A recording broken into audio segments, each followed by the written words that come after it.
सब शुरू होता है सिर्फ एक बाइट से।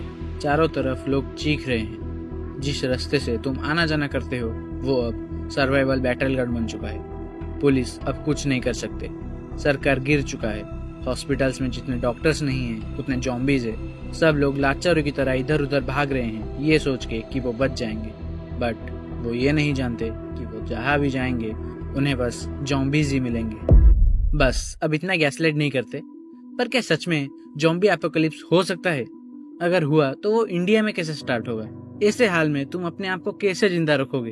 एंड अगर इंडिया में एपोकलिप्स हुआ है तो सबसे डरावना चीज क्या होगा? सवालों का भंडार है एंड जवाब इस वीडियो में। तो वीडियो को पूरा देखो एंड अपने इमेजिनेशन को एक अलग दुनिया में लेके चलो।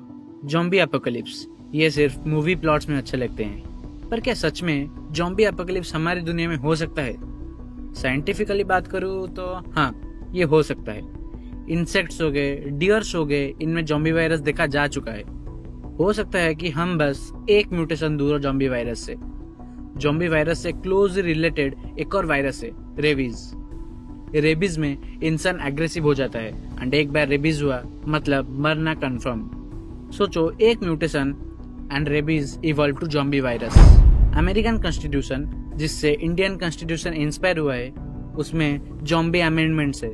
लाइक अगर जॉम्बी सच में आ गए तो क्या होगा, आप अपने आप को कैसे प्रोटेक्ट करोगे, और बहुत कुछ लिखा है। तो हाँ, जॉम्बी एपोकलिप्स हो सकता है एंड ये भी हो सकता है कि नेक्स्ट पैंडेमिक जॉम्बी एपोकलिप्स ही हो। पर जॉम्बी एपोकलिप्स इंडिया में कैसे स्टार्ट होगा? इंडिया के किसी एक कोने में एक छोटे से अनडेवलप्ड गांव में एक किसान जो अपने सारे काम खत्म करके घर लौट रहा था, उसको एक कुत्ता काट देता है। बट कुछ रीजन के वजह से रेबीज वायरस म्यूटेट होकर जॉम्बी वायरस बन गया था।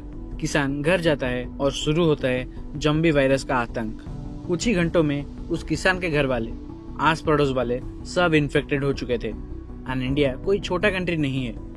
पर square kilometre on an average 500 लोग रहते हैं। इसके वजह से वायरस रैपिडली स्प्रेड होगा। धीरे धीरे वायरस छोटे गांव से निकल के बड़े बड़े शहरों में आने लगेगा। शहरों के मार्केट्स में, ट्रेन स्टेशन में बाइटिंग इंसिडेंट्स होने लगेंगे। और तब स्टार्ट होगा द इंटरनेट वायरस। चारों तरफ #Delhi zombie attack, #Mumbai zombie attack trend करेगा। व्हाट्सएप में फेक क्योर स्प्रेड होगा। कुछ पाखंडी बाबा ये कहेंगे कि जिंजर गार्लिक पेस्ट का सेवन करो, कुछ नहीं होगा। बस यही सब होने वाला है जब शुरू होगा जॉम्बी अटैक। एंड जब तक लोगों को इसके सीरियसनेस के बारे में पता चलेगा उस वक्त बहुत देर हो चुका होगा। वो घर में खुद को अकेला पाएंगे। उनके फैमिली मेंबर्स अब जॉम्बी बन चुके होंगे। अब तुम्हारे पास कुछ नहीं है, ना तुम्हारे पापा जो तुम्हें प्रोटेक्ट करेंगे, ना तुम्हारी माँ जिसको तुम प्रोटेक्ट करोगे, और ना ही तुम्हारे दोस्त जिसके साथ मिलके तुम जॉम्बीज को मारोगे। अब सिर्फ तुम और तुम्हारे सर्वाइवल इंस्टिंक्ट्स। तो जॉम्बी एपोकलिप्स में तुम खुद को कैसे प्रोटेक्ट करोगे? मूवीज के हिसाब से तुम जिधर हो उधर ही रहो। कभी कभी सुपरमार्केट जाओ, खाना खाओ, फिर वापस शेल्टर में आ जाओ। बट मेरे हिसाब से भागो, शहर छोड़ के जंगलों में भागो। अगर जमीन पे जॉम्बीज है तो बोट पकड़ लो और पानी से भागो, बिकॉज जॉम्बीज को तैरना नहीं आता। एक ऐसे इलाके में भाग के चले जाओ जहाँ पहले लोग नहीं रहते थे। अगर तुम्हें एक सेफ शेल्टर मिल गया तो अब कम्युनिटी बनाना है, क्योंकि नंबर्स सर्वाइवल में हेल्प करते हैं। बस ट्रस्ट इश्यूज ग्रुप में नहीं रहने चाहिए। वंस तुमने कम्युनिटी बना लिया तो अब सर्वाइव करना इजी हो जाएगा।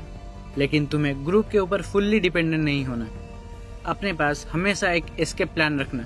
मतलब अगर कभी जॉम्बीज तुमको चारों तरफ से घेर ले तब भी तुम वहां से भाग सको। अगर तुम कभी हंटिंग पे जाते हो या खाना लाने के लिए सुपरमार्केट जाते हो तो हमेशा सुबह जाना, विजिबिलिटी के कारण। खाना खाओ, वर्कआउट करो और बॉडी को एकदम फिट रखो ताकि बिना थके तुम कई किलोमीटर तक भाग सको।